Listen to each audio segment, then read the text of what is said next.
સુરતના કરંજ વિધાનસભાના ધારાસભ્ય પ્રવીણ ઘોઘારીની કોર્પોરેશનને રજૂઆત. હોટ ફિક્સિંગ મશીનોમાંથી નીકળતો કચરો રોડ પરથી દૂર કરવાની રજૂઆત કરાઈ. પાલિકાની ગાડી ન પહોંચતા લોકો રોડ પર કચરો નાખવા મજબૂર બન્યા છે. પાલિકાએ ડોર ટુ ડોર કચરા ગાડી ચલાવી કચરો એકઠો કરવો જોઈએ. અગાઉ કચરાની માત્ર કરતા અત્યારે વધુ કચરો રસ્તા પર છે. શહેરમાં અનેક જગ્યાએ પ્લાસ્ટિકના કાગળના ઢગલા જોવા મળ્યા છે. પાલિકા પહેલાની જેમ જ ડોર ટુ ડોર કચરો કલેક્ટ કરે તેવી માંગ કરાઈ છે.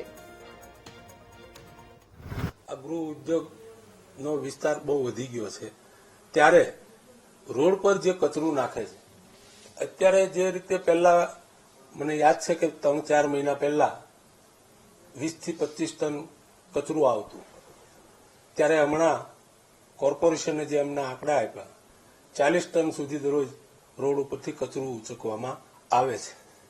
પણ જૂની સિસ્ટમ હતી ત્યારે આ રોડ ઉપર દેખાતું નહીં, કારણ કે ડોર ટુ ડોર જઈ અને જે તે સોસાયટીમાં જઈને એક નાકે ગાડી ઊભી રહે અને સોસાયટીમાં જે વોટફિટના મશીનો ચાલતા હતા એ લોકો કચરું ત્યાં કલેક્ટ કરાવી દેતા હતા. હાલમાં એ સિસ્ટમ કોર્પોરેશને બંધ કરેલી.